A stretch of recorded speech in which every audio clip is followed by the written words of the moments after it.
International ನ್ಯೂಸ್ಗೆ ಸ್ವಾಗತ. ನಾನು ಸೀಮಾ ಬಂಗಾರಪ್ಪ. ಅಮೆರಿಕ ಅಧ್ಯಕ್ಷ ಡೊನಾಲ್ಡ್ ಟ್ರಂಪ್ ಅವರ ವಲಸಿಗರ ಮೇಲಿನ ಕಠಿಣ ಕ್ರಮದ ಮಧ್ಯೆ ಭಾರತದಲ್ಲಿನ ಅಮೆರಿಕದ ರಾಯಭಾರ ಕಚೇರಿಯು ವಿದೇಶಿಗರು ಅಮೆರಿಕದಲ್ಲಿ ಎಷ್ಟು ದಿನ ಉಳಿಯಬಹುದು ಎಂಬುದಕ್ಕೆ ಸಂಬಂಧಿಸಿದಂತೆ ಮಹತ್ವದ ಮಾಹಿತಿಯನ್ನ ಬಹಿರಂಗಗೊಳಿಸಿದೆ. ಈ ಬಗ್ಗೆ ಮಾಡಿರುವ ಎಕ್ಸ್ ಪೋಸ್ಟ್ನಲ್ಲಿ ರಾಯಭಾರ ಕಚೇರಿಯು ಅಮೆರಿಕದಲ್ಲಿ ವಿಸಿಟರ್ಗಳ ವಾಸ್ತವ್ಯದ ಅವಧಿಯ ಅವರ ವೀಸಾ ಮುಕ್ತಾಯದ ದಿನಾಂಕದ ನಂತರ ಪ್ರಖರವಾಗುವುದಿಲ್ಲ ಎಂದು ಹೇಳಿದೆ. ಅಂತಾರಾಷ್ಟ್ರೀಯ ವಿಸಿಟರ್ಗಳಿಗೆ ಅಮೆರಿಕದಲ್ಲಿ ಉಳಿಯಲು ಅನುಮತಿಸಲಾಗದ ಸಮಯವನ್ನ ಅವರ ಆಗಮನದ ನಂತರ ಕಸ್ಟಮ್ಸ್ ಮತ್ತು ಗಡಿ ರಕ್ಷಣಾ ಅಧಿಕಾರಿ ನಿರ್ಧರಿಸುತ್ತಾರೆ. ವೀಸಾ ಮುಕ್ತಾಯದ ದಿನಾಂಕಕ್ಕೂ ಅವರು ಅಮೆರಿಕದಲ್ಲಿ ಉಳಿಯಲು ಇರುವ ಗಡುವಿಗೂ ಸಂಬಂಧವಿಲ್ಲ. ವೀಸಾ ಮುಕ್ತಾಯದ ದಿನಾಂಕಕ್ಕೂ ಮೊದಲೇ ಅವರು ಅಮೆರಿಕವನ್ನ ಬಿಟ್ಟು ಹೊರಡಬೇಕಾಗುತ್ತದೆ ಎಂದಿದ್ದಾರೆ. ಸಾಮಾನ್ಯವಾಗಿ ವಿಮಾನ ನಿಲ್ದಾಣ ಅಥವಾ ಬಂದರು ಮೂಲಕ ಅಮೆರಿಕಕ್ಕೆ ಆಗಮಿಸುವ ವಿದೇಶಿ ಪ್ರಯಾಣಿಕರಿಗೆ ಕಸ್ಟಮ್ಸ್ ಮತ್ತು ಗಡಿ ಪೊಲೀಸ್ ಅಧಿಕಾರಿ ಎಲೆಕ್ಟ್ರಾನಿಕ್ I-94 ಫಾರ್ಮ್ ಅನ್ನು ಒದಗಿಸುತ್ತಾರೆ.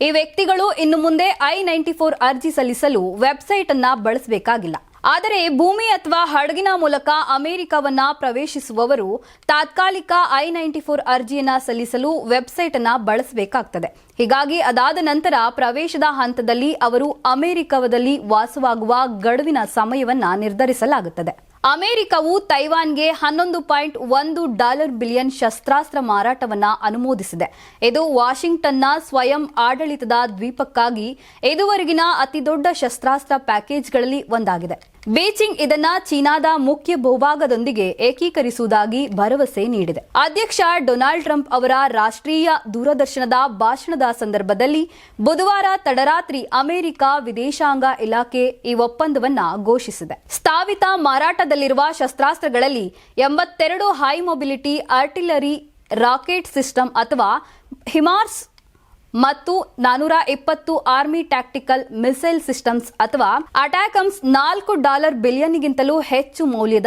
ಸೇರಿವೆ. ಇವು ರಷ್ಯಾದ ವೈಮಾನಿಕ ದಾಳಿಯ ವಿರುದ್ಧ ರಕ್ಷಿಸಲು UAS ಉಕ್ರೇನ್ಗೆ ಒದಗಿಸುತ್ತಿದ್ದ ರಕ್ಷಣಾ ವ್ಯವಸ್ಥೆಗಳಿಗೆ ಹೋಲುತ್ತವೆ. ಈ ಒಪ್ಪಂದವು $4 ಬಿಲಿಯನ್ ಹೆಚ್ಚು ಮೌಲ್ಯದ 60 ಸ್ವಯಂಚಾಲಿತ ಹೋವಿಟ್ಜರ್ ಫಿರಂಗಿ ವ್ಯವಸ್ಥೆಗಳು ಮತ್ತು ಸಂಬಂಧಿತ ಉಪಕರಣಗಳು ಮತ್ತು $1 ಬಿಲಿಯನ್ ಹೆಚ್ಚು ಮೌಲ್ಯದ ಡ್ರೋನ್ಗಳನ್ನು ಸಹ ಒಳಗೊಂಡಿದೆ. ಸೌದಿ ರಾಷ್ಟ್ರಗಳಿಗೆ ವಲಸೆ ಹೋಗುತ್ತಿರುವವರ ಪಾಕಿಸ್ತಾನಿಯರಲ್ಲಿ ಕೆಲವರು ಅಲ್ಲಿ ಭಿಕ್ಷೆ ಬೇಡಿಕೊಂಡು ಜೀವನ ನಡೆಸುತ್ತಿರುವುದು ಪತ್ತೆಯಾಗಿದೆ. ಮಧ್ಯಪ್ರಾಚ್ಯ ರಾಷ್ಟ್ರಗಳಲ್ಲಿ ಪಾಕಿಸ್ತಾನ ಮೂಲದ ಭಿಕ್ಷುಕರು ಹೆಚ್ಚಾಗುತ್ತಿರುವುದು ಪಾಕಿಸ್ತಾನದ ಇಮೇಜ್ಗೆ ಧಕ್ಕೆ ತರುತ್ತಿದೆ. ಸೌದಿ ಅರೇಬಿಯಾ, UAE, ಕೈವತ್, ಅಜರ್ಬೈಜಾನ್ ಮತ್ತು ಬಹ್ರೇನ್ನಂತಹ ದೇಶಗಳು ಸಾವಿರಾರು ಪಾಕಿಸ್ತಾನಿ ಭಿಕ್ಷುಕರನ್ನ ಗಡೀಪಾರು ಮಾಡಿವೆ.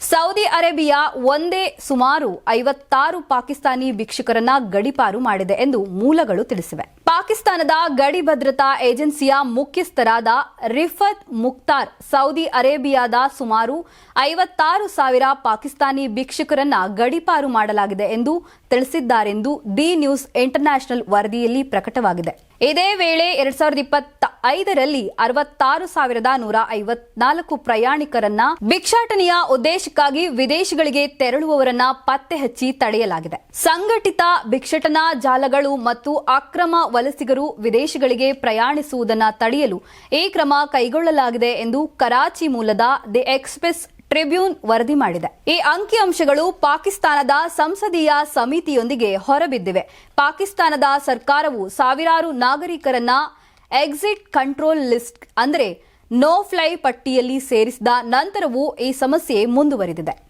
ಈ ವೃತ್ತಿಪರ ಭಿಕ್ಷುಕರು ಪಾಕಿಸ್ತಾನದ ಗೌರವಕ್ಕೆ ಧಕ್ಕೆ ತರುತ್ತಿದ್ದಾರೆ. FIA ಮುಖ್ಯಸ್ಥ ಮುಖ್ತಾರ್ ಅವರ ಪ್ರಕಾರ ಅಕ್ರಮ ವಲಸೆ ಮತ್ತು ಭಿಕ್ಷಾಟನಾ ಜಾಲಗಳು ಪಾಕಿಸ್ತಾನದ ಜಾಗತಿಕ ಚಿತ್ರಣವನ್ನ ಗಂಭೀರವಾಗಿ ಹಾನಿ ಮಾಡುತ್ತಿವೆ. ವರ್ಷಗಳಿಂದಲೂ ಪಾಕಿಸ್ತಾನಿ ಭಿಕ್ಷುಕರು ಪಶ್ಚಿಮ ಏಷ್ಯಾದ ನಗರಗಳಲ್ಲಿ ಹೆಚ್ಚಾಗುತ್ತಿದ್ದಾರೆ ಎಂದು ಹೇಳಿದ್ದಾರೆ. ಇಂಡಿಯನ್ ಪ್ರೀಮಿಯರ್ ಲೀಗ್ನ ಮಾಜಿ ಅಧ್ಯಕ್ಷ ಲಲಿತ್ ಮೋದಿ ಅವರು ದೇಶ ಬಿಟ್ಟು ಪರಾರಿಯಾಗಿರುವ ಉದ್ಯಮಿ ವಿಜಯ್ ಮಲ್ಯ ಅವರ ಹುಟ್ಟುಹಬ್ಬದ ಆಚರಣೆಯನ್ನ ಲಂಡನ್ನಲ್ಲಿ ಆಯೋಜಿಸಿದ್ದು ಅವರ ಬೆಲ್ಗ್ರೇವ್ ಸ್ಕ್ವೇರ್ ನಿವಾಸಕ್ಕೆ ಹಲವಾರು ಗಣ್ಯರು ವ್ಯಕ್ತಿಗಳನ್ನ ಆಮಂತ್ರಿಸಿದರು. ಅತಿಥಿಗಳ ಪಟ್ಟಿಯಲ್ಲಿ ಬಯೋಕಾನ್ ಸಂಸ್ಥಾಪಕಿ ಕಿರಣ್ ಮಜುಮ್ದಾರ್ ಶಾ, ನಟ ಇದ್ರಿಯಸ್ ಎಲ್ಬಾ ಮತ್ತು ಫ್ಯಾಷನ್ ಡಿಸೈನರ್ ಮನು ವಿರಾಜ್ ಖೋಸ್ಲಾ ಕೂಡ ಇದ್ದರು. ನಿನ್ನೆ ಸಂಜೆಯ ಫೋಟೋಗಳಲ್ಲಿ ಕಿರಣ್ ಮಜುಮ್ದಾರ್ ಶಾ ಅವರು ಖೋಸ್ಲಾ ಅವರೊಂದಿಗೆ ಪೋಸ್ ನೀಡುತ್ತಿರುವ ಮತ್ತು ಇನ್ನೊಂದರಲ್ಲಿ ಎಲ್ಫಾ ಅವರೊಂದಿಗೆ ಚಾಟ್ ಮಾಡುತ್ತಿರುವುದನ್ನು ನೋಡಬಹುದು. ಫೋಟೋಗ್ರಾಫರ್ ಜಿಮ್ ರೈಡಲ್ ಎಕ್ಸ್ನಲ್ಲಿ ಲಲಿತ್ ಮೋದಿ ಮತ್ತು ವಿಜಯ್ ಮಲ್ಯ ಅವರ ಫೋಟೋವನ್ನ ಹಂಚಿಕೊಂಡಿದ್ದಾರೆ.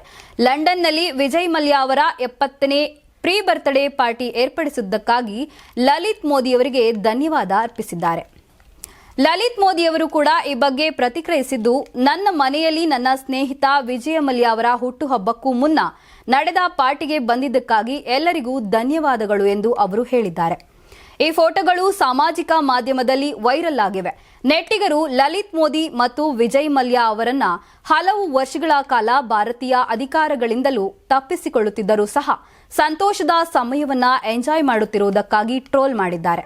ಪ್ರೀತಿ ಎಂದರೆ ಕೇವಲ ಒಟ್ಟಿಗೆ ಇರುವುದಲ್ಲ, ದೂರವಿದ್ದರೂ ಒಬ್ಬರಿಗೊಬ್ಬರು ಕಾಯುವುದು ಎನ್ನುತ್ತಾರೆ. ಆದರೆ ಈ ಪ್ರೇಮ ಕಥೆಯಲ್ಲಿ ಮಹಿಳೆಯೊಬ್ಬರು ತ್ಯಾಗ ಮತ್ತು ಕಾಯುವಿಕೆ ಎಲ್ಲರ ಕಣ್ಣನ್ನ ತೇವಗೊಳಿಸುವಂತಿದೆ.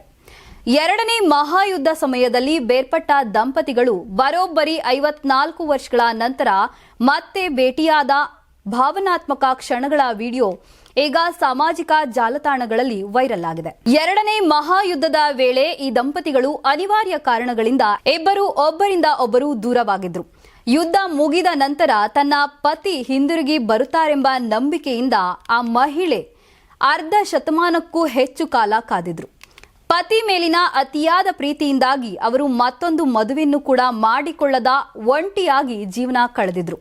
ಆದರೆ ಇತ್ತ ಪತಿ ಯುದ್ಧದ ನಂತರ ಪರಿಸ್ಥಿತಿಗೆ ತಕ್ಕಂತೆ ನಡೆದುಕೊಂಡು ಮತ್ತೊಂದು ಮದುವೆಯಾಗಿ ಮಕ್ಕಳು ಮೊಮ್ಮಕ್ಕಳೊಂದಿಗೆ ಸಂಸಾರ ಹೂಡಿದ್ರು.